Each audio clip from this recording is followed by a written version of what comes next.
And so when we eat food together as a family, it's not just, okay, let's get this into my stomach so I can survive the next day.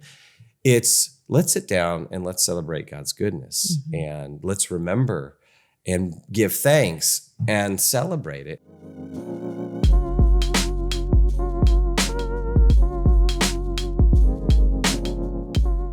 Welcome to the Maven Parent Podcast, where my wife, Erin, is making me do today's podcast. What do you mean? Well, I just flew in last night. I have one day at home, and then I'm back on the road tomorrow. Thank you. Do you want us to play the violin music? Yes. Can we please get some of that edited in? I want some violin music Invoke here. More sympathy. I flew Monday to Tennessee, spoke in Tennessee or I guess it was Georgia. I was on the border there, spoke Tuesday, flew out Tuesday afternoon, spoke in Orlando Wednesday, flew out Wednesday afternoon, spoke in Phoenix on Thursday, and then came home. But it was all good stuff. I'm complaining, but it was really good ministry with a really good ministry partner, which is Summit Ministries, which if you're a parent, you have got to know about Summit Ministries. Go to summit.org. And start planning to send your 16-year-old to 25-year-old, I think is the age range for their Summit student conferences. Worldview conferences, 2 weeks every summer, incredible program. So all of that complaining to just promote the work of Summit. And all of that complaining just reminds me all that time you were gone, I was home with the kids. So I'm thinking, who's more tired? Should we? Touche. Good point, honey. Thank you for confronting my selfishness right here on camera. You're welcome. Right here over the live podcast or the podcast. I know. I'm a sinner. I need grace. Don't we all? In fact, that will get us right into today's topic, which is a question that we got on our YouTube channel from Angela. And she wrote this comment and really is a cry for some help, which I know Angela is not the only one who's crying out for help on this topic. There are a lot of parents who want some help on this topic. Yeah, this is actually a topic over the years of parenting, we've gotten a lot of questions about. How did you guys handle it? You've cried out for help on this topic. You've cried out to me. I have cried out for help many years ago when we were battling this topic with one of our kids. So, okay, let's read Angela's question and then dive into it. So Angela wrote in and said, "Can you help a desperate mother with the pickiest eater ever? When she was a toddler, I was so afraid of her choking that I didn't feed her enough variety. Now she's 7 and only eats a handful of things. I have tried everything you can imagine: forcing, bribing, coercion, rewards. I've cried about this and I just don't know what to do." And so thank you, Angela, for sharing that honestly. Yeah. And I think there's a lot of people who will hear this and will relate. If you got little ones, the battle over food can be such a difficult battle. So, Erin. I remember crying over one of our kids who we'll share about because he's the one we struggled most on this topic. But I think just because we were newer parents too. But I remember crying and saying to you, "Can he get enough nutrients from milk and Cheerios? Because that's all he's eating." And the answer is no, he can. But I have shed tears over this topic as well. Yeah, and he struggles with physical limitations now. Because no, there's a happy ending so far to that story. But all right, so where do we even start on this? And hopefully, what you get from our podcast here, and really the approach that we take to parenting, and that we really should take to anything, is I think when it comes to these particular issues, is that we always need to pull back first and say, what is the Christian worldview? Even when it comes to food and mealtime, what does the Christian worldview say about these specific topics? And what is our theology of food and mealtime? Now and, that is just going to sound so weird, I think, to people, because this theology of food and eating, I mean, most of us have not spent, especially in American culture, like this is just not something we even think about. Eating and food is just like this mechanical thing we have to do and have to do for our kids, kind of thing. So yeah, I think even that idea of there could actually be a Christian worldview to eating is foreign. It was foreign to me, and I think foreign to a lot of people. yes, and we wouldn't say, of course, oh yeah, we just went through and did a systematic study of Scripture and worked it. Yeah. It's over time we've developed these things. But what we're trying to do more and more as parents as we grow is to be more explicit about developing that and thinking through it. Because we want to know, what does Scripture say? What's the biblical worldview, the Christian worldview about everything? And it's that idea that every single square inch of reality belongs to God. And so this, I think, when we step back here and do a theology of food and think through a biblical view of meals and our kids eating, this might actually reframe the whole thing for us.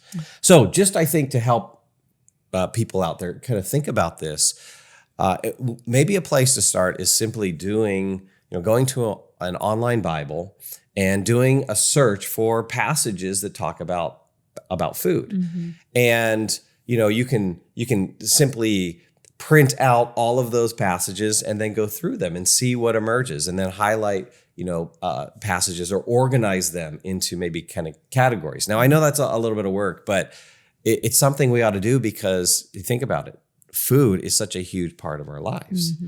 We're typically doing 3 meals a day, every single day. So we're spending years around food.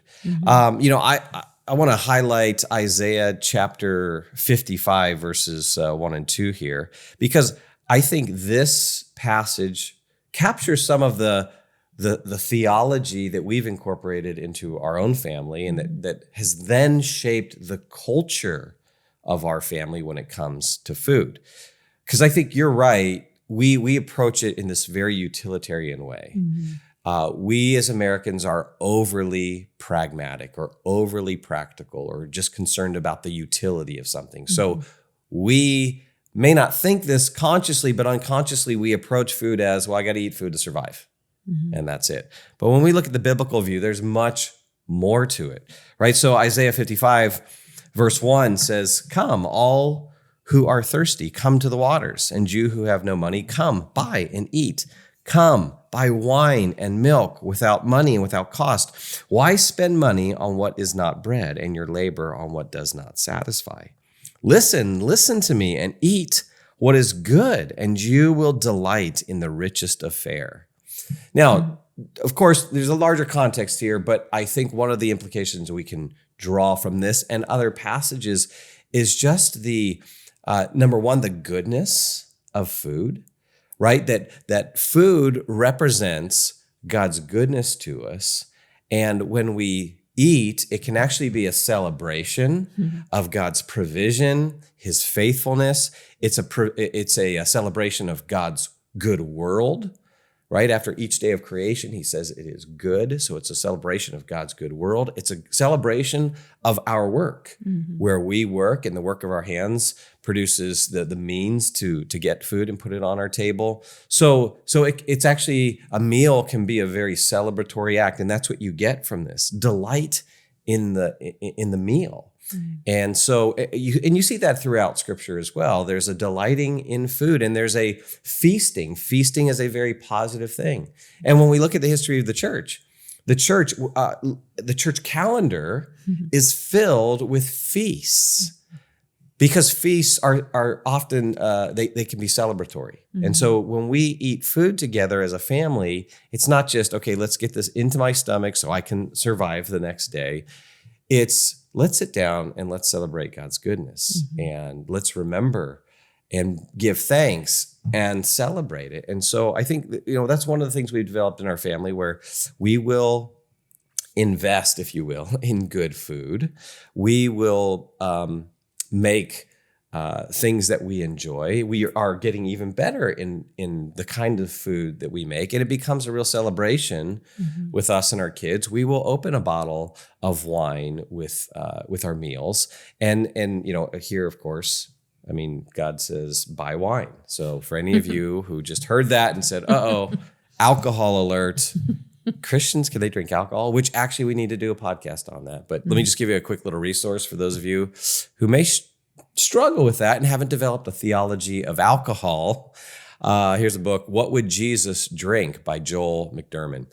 We'll kind of take you through a theology of that. Yeah, I think what you're talking about here is the idea of creating a culture that has a biblical view of food and eating, which is incorporated in thankfulness, in stopping and remembering God's goodness, and making that a priority. And because it is a daily need of our human bodies to have food, we can incorporate this into the daily culture of our families. And I think that's why, I mean, I've talked a lot. I have even a talk that I give about prioritizing mealtime as a family. And part of it is for this reason, to stop, to remember, to give thanks, and then to spend time together bonding over food.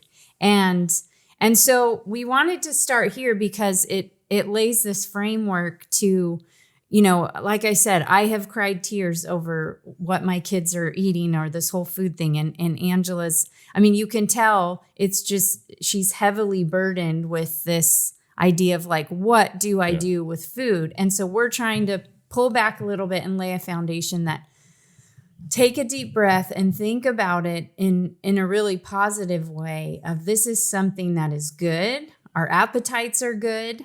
It's the way God's designed our bodies to be, to have an appetite, to desire food. And then food is a wonderful blessing. And so the whole thing is good. Well, even take food preparation. Mm-hmm. Food preparation, preparing a meal. I know sometimes it's a burden, right? And Yes. But we need to maybe pause and even rethink how we view food preparation. I mean, food preparation, and you think about, you've got these amazing restaurants, 5-star restaurants where you have chefs, famous chefs, who do all this stuff to prepare a beautiful meal, right? And there's a lot of work that goes into that. And there's even focus and thought, of course, given on the appearance of that thing.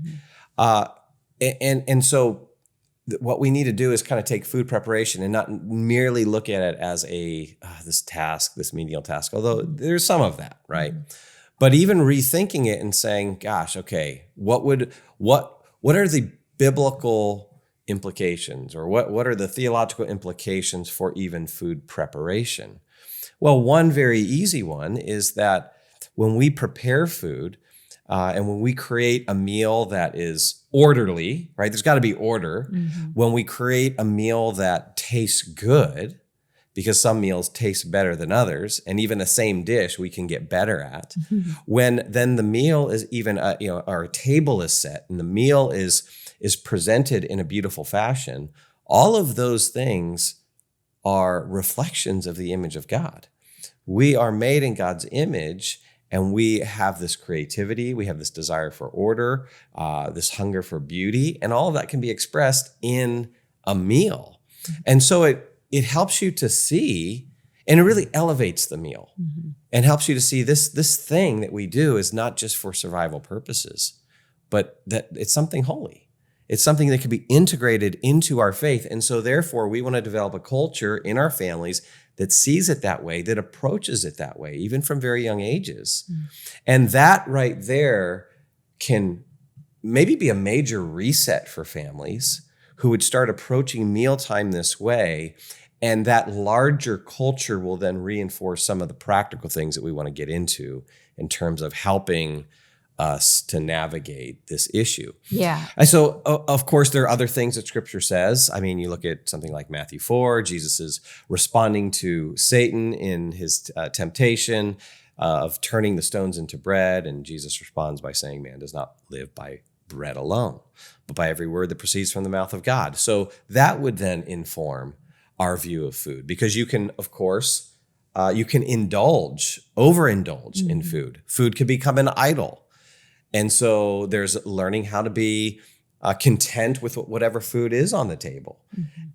So all of that, we need to do all of that so that we have a proper biblical view of food preparation, meal times, all of this that then develops that within the culture of our family. Yeah, and I think that's been helpful for me as we've talked and learned more about this, and I guess for speaking personally, just developed a more biblical view of this, because being the main meal prepper in this house, now for how many years? Over 20 years. I'm really catching up. Yeah, you are getting better at barbecuing. Well, I've been good at, let's just be honest. I've been pretty good at it, Erin. Oh, brother. But this last year was transformed. Our last Father's Day, you got me this amazing gift. It's called a Traeger grill. Maybe the best investment of your life. Are you doing a Traeger commercial? I will. Well, if Traeger will sponsor this podcast, I'm fine with doing Traeger commercials.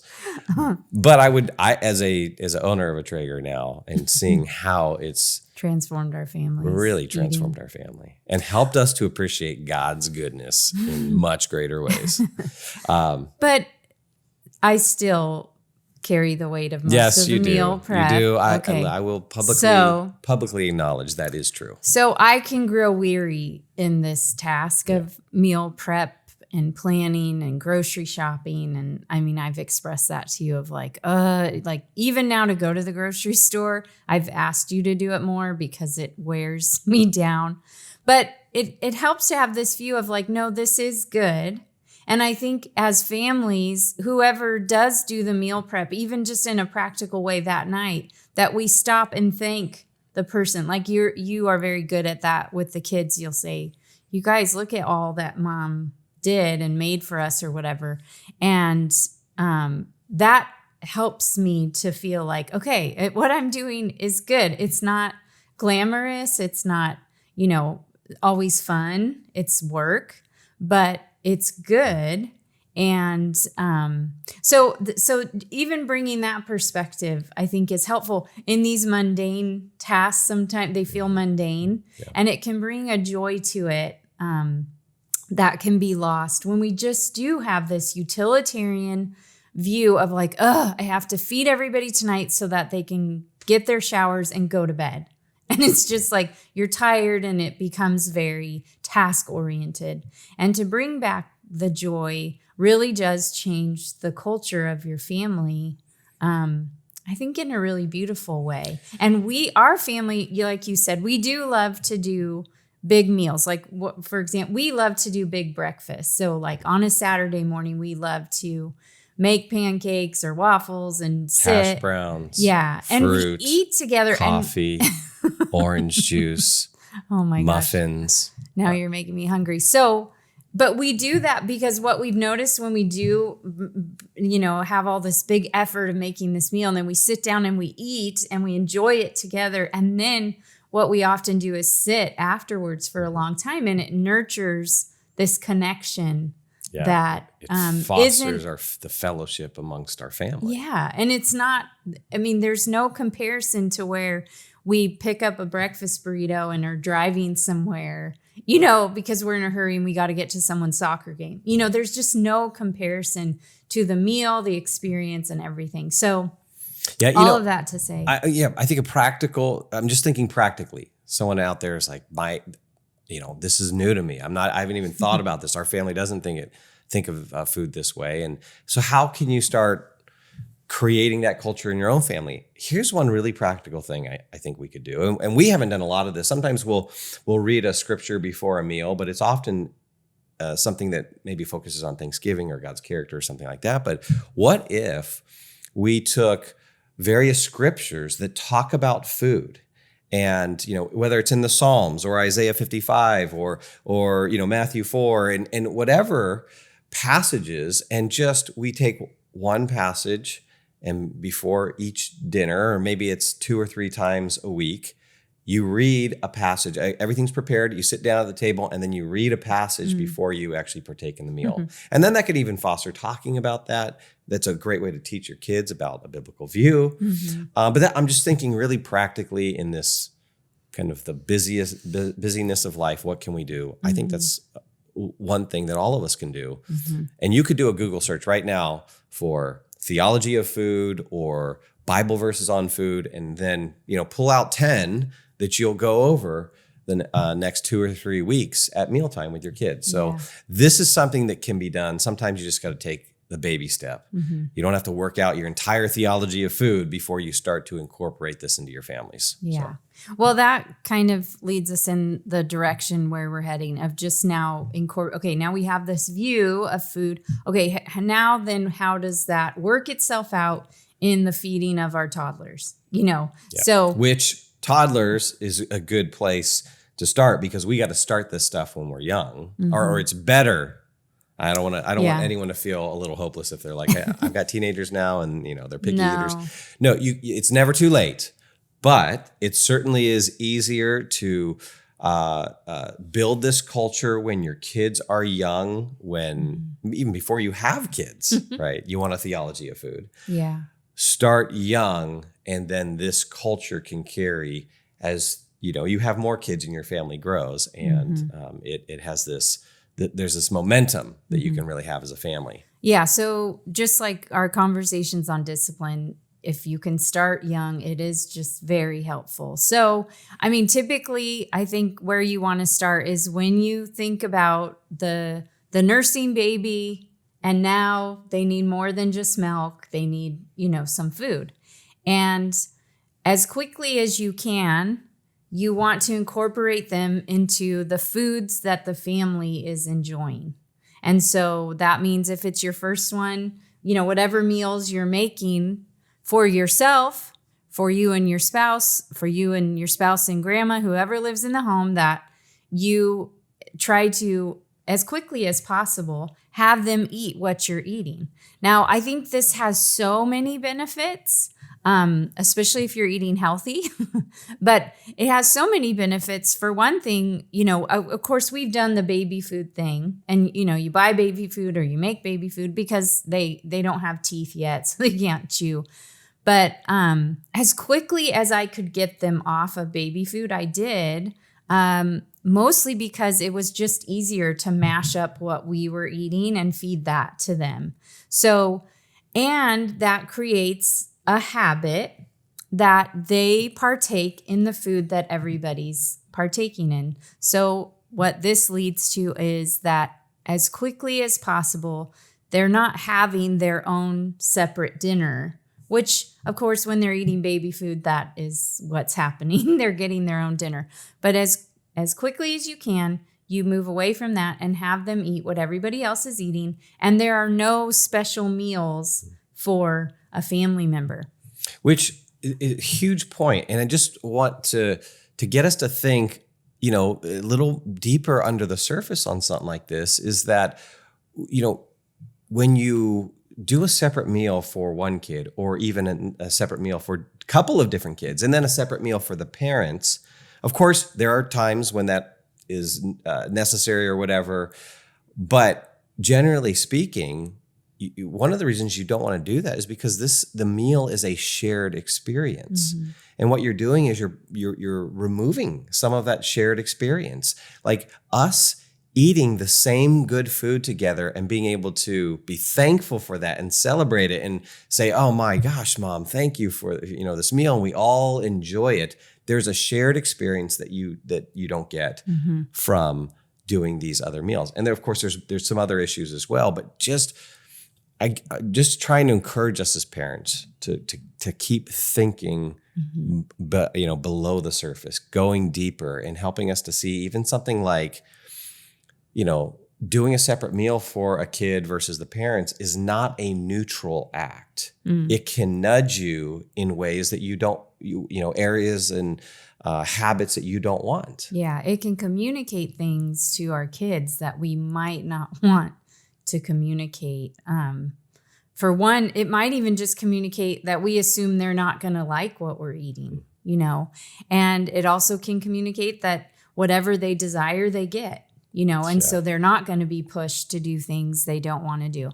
Now, of course, I've talked to people in families who have allergies, and of course, a kid could have an allergy and that would prevent them from eating something. So of course there are exceptions to that, but in general, families with allergies, the whole family just eats what the person with the allergy eats. And you move the whole family that way. So my sister has celiac disease, so she can't have gluten. So she, of course, does most of the cooking and preparing for her family. So her kids eat gluten-free pretty much most of the time. Now her husband takes the kids out to donuts, and they do eat gluten, but you get the point of that. When they have a shared meal experience, everyone's just kind of eating what everyone is eating, and that's just how it is. And so I think our diet as a family is actually the opposite of your sister. Like, we try to have a gluten-full meal, so we really try to build that into the culture of our family. Gosh. I love gluten. I love bread. I love bread. And gluten's in bread, right? Well, in some breads, there's gluten-free bread. Yeah. Okay. So there of course are allergies, and you make adjustments when you need to as a family. But and this leads to this not sharing in a meal together, having separate meals is of course what can lead to picky eaters.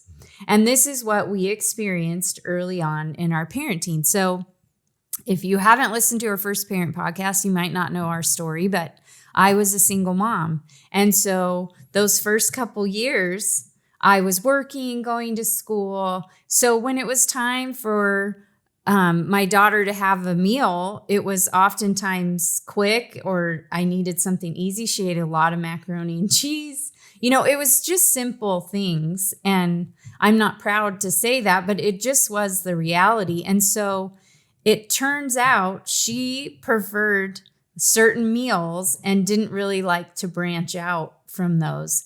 And of course, I had kind of created this situation where she liked easy, convenient food.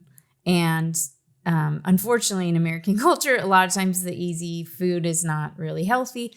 But anyway, so we realized, once we got married and then started having more meal. Now, I was living with my parents, so we would have family meals, but my life was just pretty chaotic. So once we got married and it was like more of, okay, let's set down some family traditions, then we had to really push her to like, no, we're eating this tonight. You're going to need to try it. And we had to push her more to grow her appetite in vegetables and things like that. So it was harder because she was older.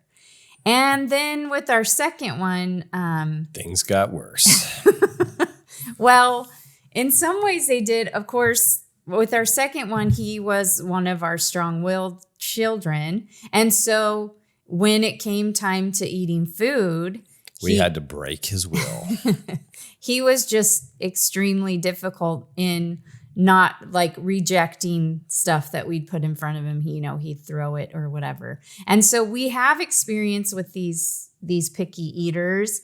And I do think it was kind of what we nurtured in them that developed this pickiness. And one thing that as I've grown as a mother and read and learned more is when you learn and read about other cultures besides American culture, you just realize that other cultures don't really struggle with picky eaters. This is kind of an American phenomenon.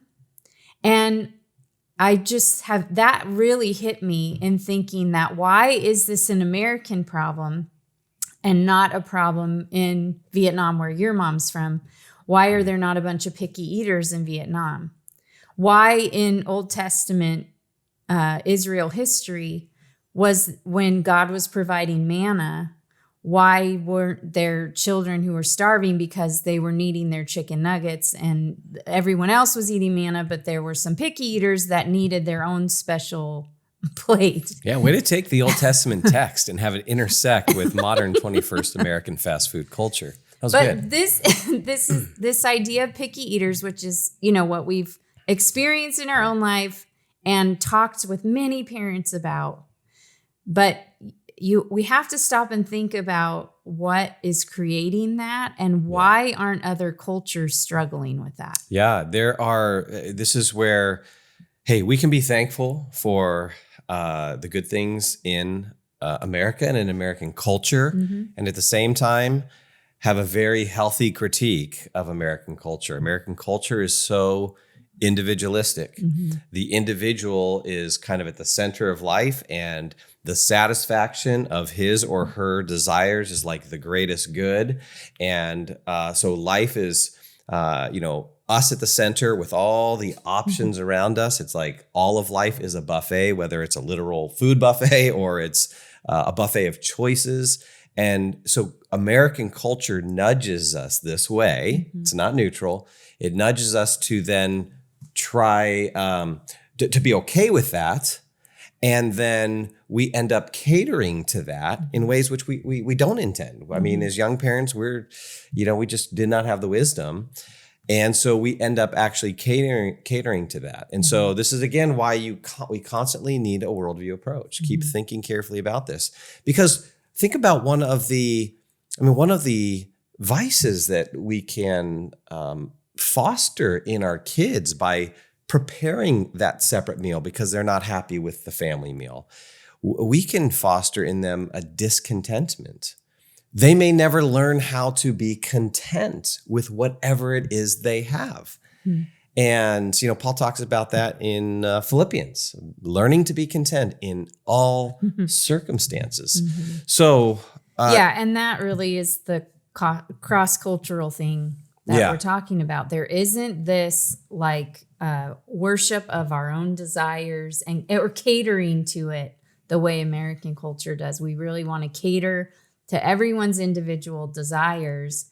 And there are problems that come with that. And I think this is what we saw in our kids, especially our first couple kids, and which just having more kids actually helped me to realize I can't possibly keep catering to all these children. I mean, now we have 5. So imagine if I had kept up this, okay, this one wants this one wants that. I would be a short order cook in the kitchen every day. And so even just having more kids kind of helped us work this. That was a good course correction. Out.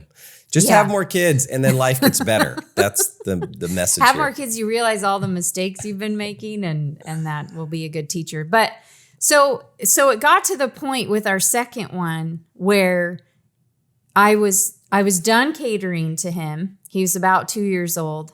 I had prepared a dinner that night that, the rest of us had eaten. He didn't want to eat it.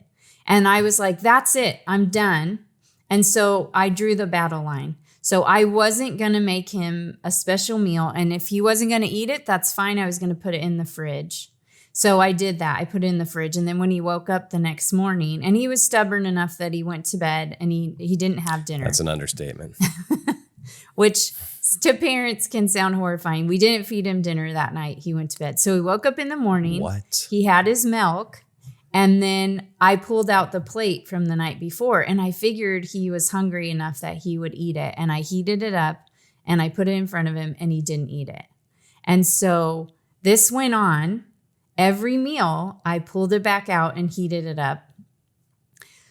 And going on to the next day. So all he had now was milk.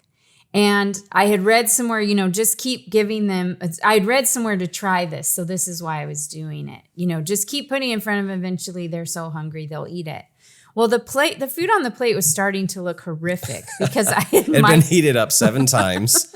It was now mush. I had microwaved it so much. And then I was in tears. I was just like, the kid's going to starve himself. I'm going to get arrested. Like, this is going to turn out terrible. So I finally, through tears, I said, okay, no more. This isn't working. I'm not going to do this. So the next morning we woke up and I made breakfast for everyone. And I didn't heat up that plate. I threw all that stuff away. And I just made breakfast, like eggs and bacon or whatever it was. And I put it in front of him and he happily ate.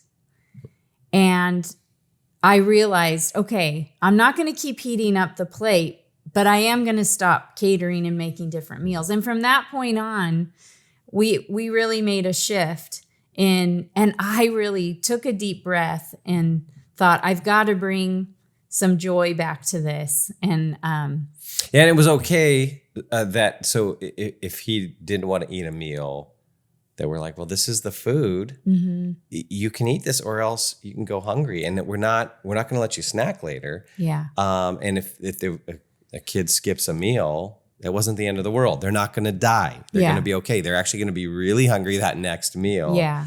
And will then eat. Yeah. Now, again, if this sound for some parents, I know this is going to sound like, oh, this is cruel. Isn't this cruel that they miss a meal? Like, is that unloving? Is, or can we really do that? And it might just rub up against someone's ideas right now, or their feelings about this in the wrong kind of way. And I guess, challenge you. Maybe you and I have just been shaped way too much by American culture. And that, hey, if a kid doesn't have that meal, this is like a really horrible thing or something. Yeah, I think we've been shaped to pay attention more to their happiness in the moment than their good. Yeah, and their character. And their character. And I realized with our son that I had to do what was good for him, and what was good for him was to stop the habit we had created. And I took ownership in that. I mean, he was 2. And so obviously I had nurtured this in him. I had just given in the snacks when he whined for it. I was doing these things. So I realized I needed to help walk him through the change, but I realized for his own good, we needed to do this. So this kind of leads to then, we'll just maybe end with some practical helps for the picky eater, or for maybe the family who's created some bad habits. Here are some things you can start to implement to provoke some change in your family culture towards eating. And one of those things is, if you're struggling with your kids eating meals when you sit down to eat a meal or whatever, then you probably most likely need to cut back on the snacks in between meals. And why do I say that? I say that because one thing that will help for your child to start eating meals with you is for when they sit down that they actually are hungry. Again, use their appetite. It's a natural God-given thing about the human body. We have an appetite for food. Yeah, so use their appetite against them in this war. No, I'm just kidding. Direct it towards the good. Absolutely. So use their appetite towards the good and stop. Maybe you might need to stop with the goldfish or the granola bars and things that you're easy little snacks along the way. Yeah, at least even for a day or so, if it's really bad and you're trying to correct, like they're literally not sitting down and eating meals, the snacks might need to stop right away. Yeah, and the snacking, again, this is where we sit back and go, wait, is the kind of the snacking culture a good thing? Yeah. Right? And it actually, a lot of snacks are unhealthy. They're filled with sugar.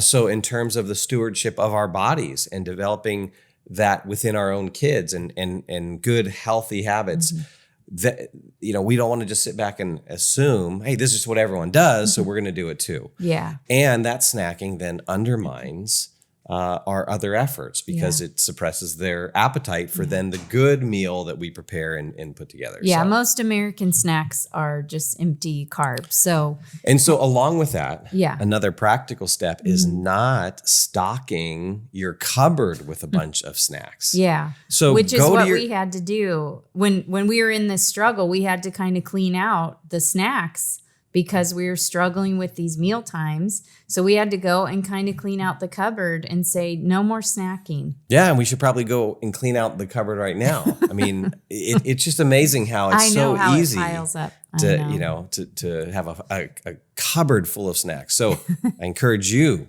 mom, dad, grandma, grandpa, go to your cabinet right now. Hit pause, go. Clean it out. Go look and just see. And it would be great. In fact, we should do this. We should go and we should count how many snacks are in there, different kinds of snacks.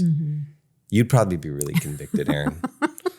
I would be convicted too. Yes. Because not only is it in our cupboard, but then there's stuff in the refrigerator. And then, you might have a cabinet in the garage with additional things. I mean, and what that then does is creates all of these choices and options that can fight against contentment. Yeah. And if your kid's hungry and they say, I want a snack, and you go, no, we're not going to do snacks right now. Well, having a cupboard full of tempting snacks is going to make it that much more difficult. Yeah, So I think we have found kids in the cupboard sneaking, like crawling in, sneaking snacks, trying to get snacks. Yeah. So that's yeah. I think very practical advice that we is can all helpful. use. Yeah. Another thing that we found that was helpful with our kids that were struggling with mealtime is that I started to incorporate them in the cooking of the meals. And one thing that this did was it started to build ownership in the meal prep. It also started teaching our kids how to cook, and all of our kids do know how to cook.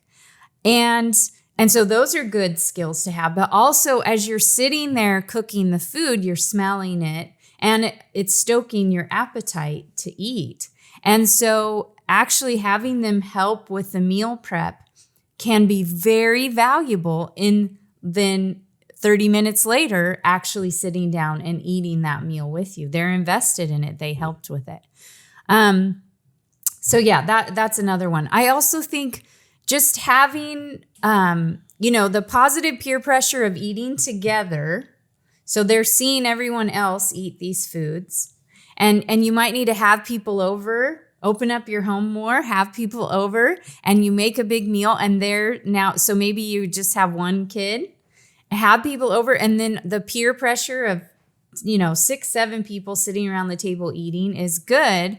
And it can provoke in them the next habit that I think is good of just having them try new foods. And of course, again, if you start this when they're young, it's so much easier because they have a natural curiosity. I mean, little kids put rocks and dirt in their mouth. So you can get them to put an avocado or a turnip or, all kinds of stuff they'll eat. Because they have a curiosity and they see everybody around them eating it. So of course, I personally it's would easier. rather put a rock in my mouth than a turnip. So, but hey, Well, then that's whatever, the way you whatever were works trained. for you guys. So just having the culture of like, we try new foods. And I think too, this came to me just being married to you and having your mom who is Vietnamese from Vietnam, and our kids, when we would go to her house or when we would meet your parents and we'd go to Vietnamese restaurants or again, what she was cooking at home, our kids have grown up eating Vietnamese food and they love it. And it's just because we did it with grandma, grandma would prepare this meal and we'd eat it. Yeah.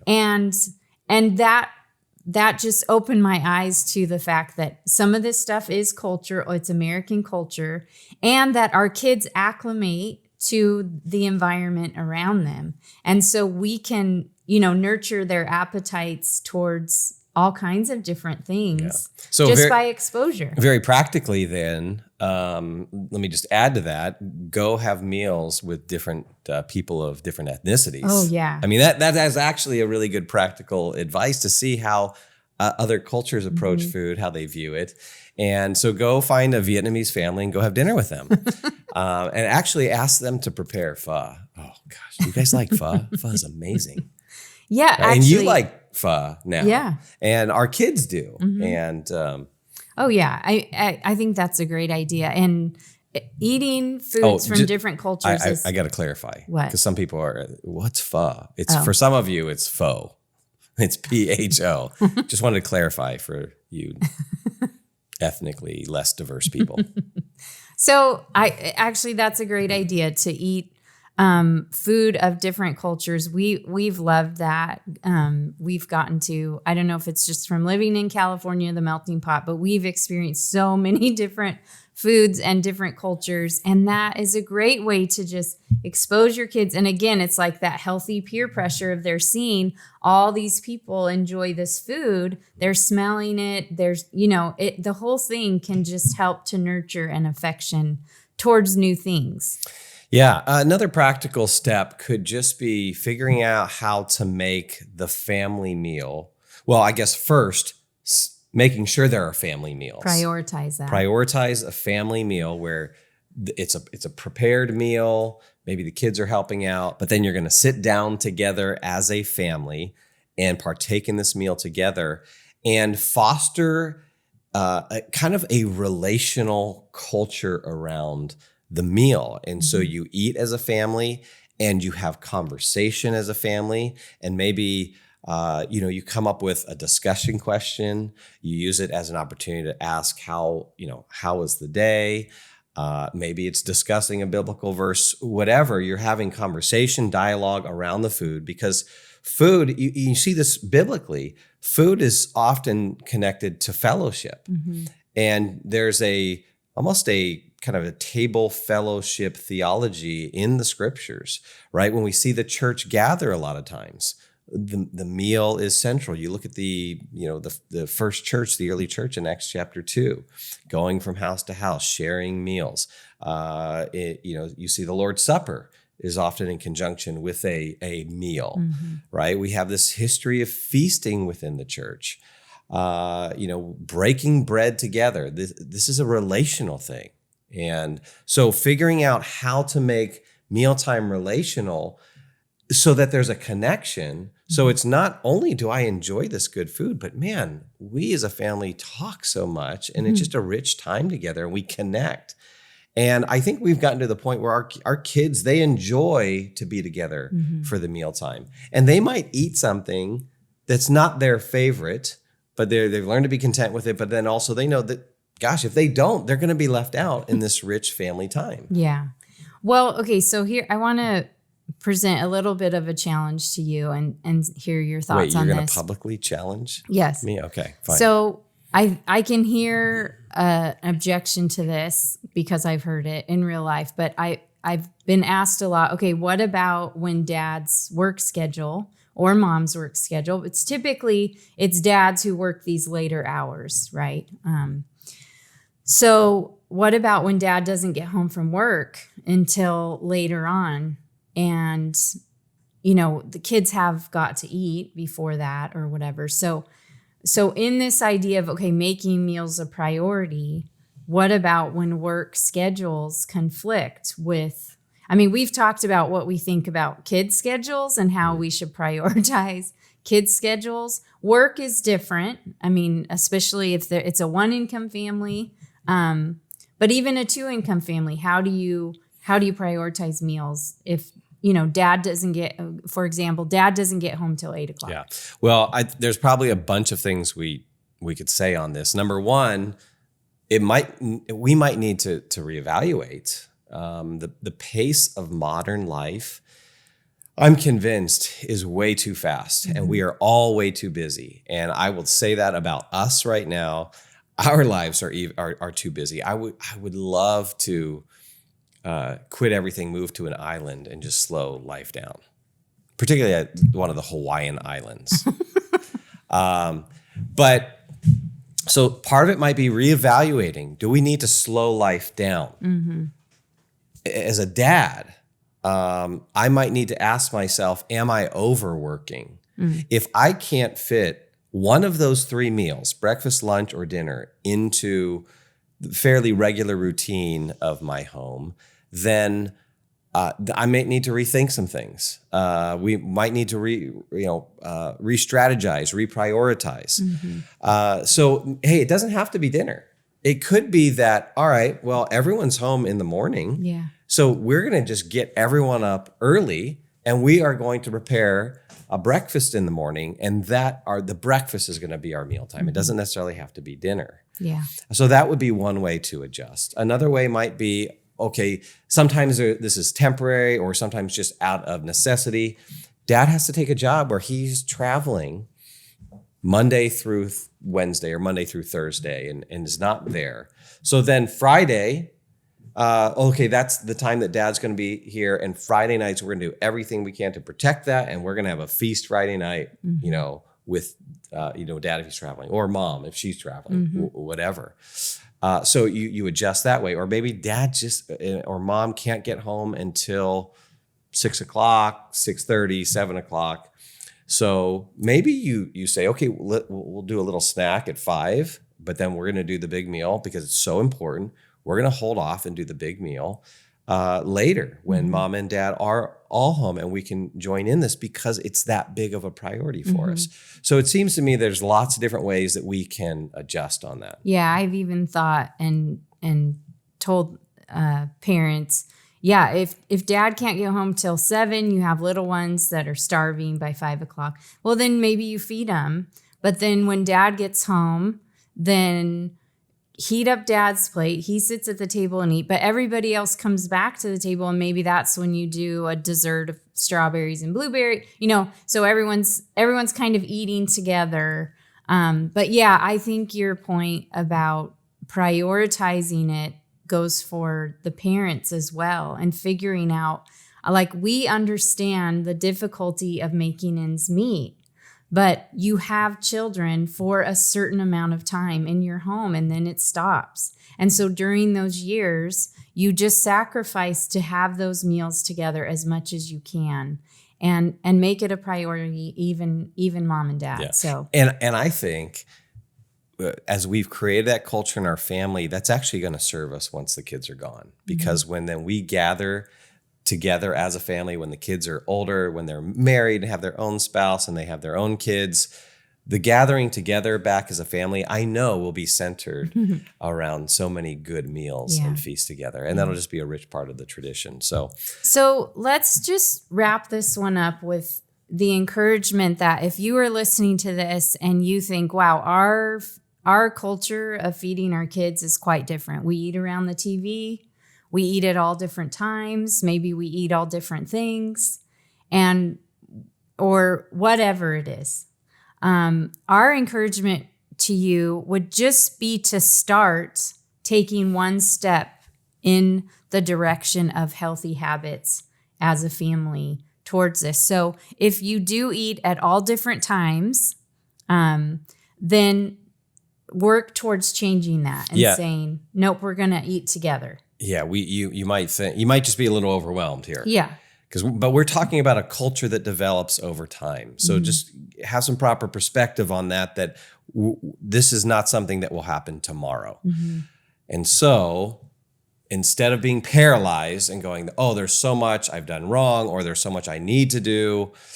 All right, start with one step. Yeah. So maybe it's starting with one scripture. Maybe it's starting with scheduling 2 meals per week. Maybe it's starting with eliminating snacks. Just take one of those or 2 of those. You don't have to do the whole thing, and start there. And that's something that's doable. And then we're moving, we're making progress, and we're giving ourselves some grace. Yeah, because habits take, I mean, they say 6 to 8 weeks of really working at it. So pick one, even if you all sit down together and you're eating different things. Maybe you just start with that habit of sitting down together, and don't worry about the eating different things yet. Just start, one of those. And I think lastly, I just wanted to say a good resource on this that I found a couple years ago. It's a book called The Happy Dinner Table. And who's the author? Her name is Anna Midgen. Yeah. It's like pigeon, but with an M. Yes. And we could put the link in the show notes to the book. But The Happy Dinner Table, The Path to Healthy, Harmonious Family Meals. And she has a lot of really good content in here. Just and all kinds of practical tips too, of just starting to see mealtime as a blessing and not a burden. And I learned a ton from this book too. So it'll help us. It'll help us develop a Christian view of meals. And then a question like Angela's, which we all have struggled with, picky eaters, is put into that larger framework. And you can see, I think, after looking at that larger biblical view, how that helps us to answer then the practical questions. Our theology, our biblical worldview, the scriptures ultimately will get lived out. And that's what we're trying to do. And in all of this, then God becomes, or we recognize more so how God is sovereign over everything, even our meal times. Maven exists to help the next generation know truth, pursue goodness, and create beauty for the cause of Christ. To find out more, check out maventruth.com.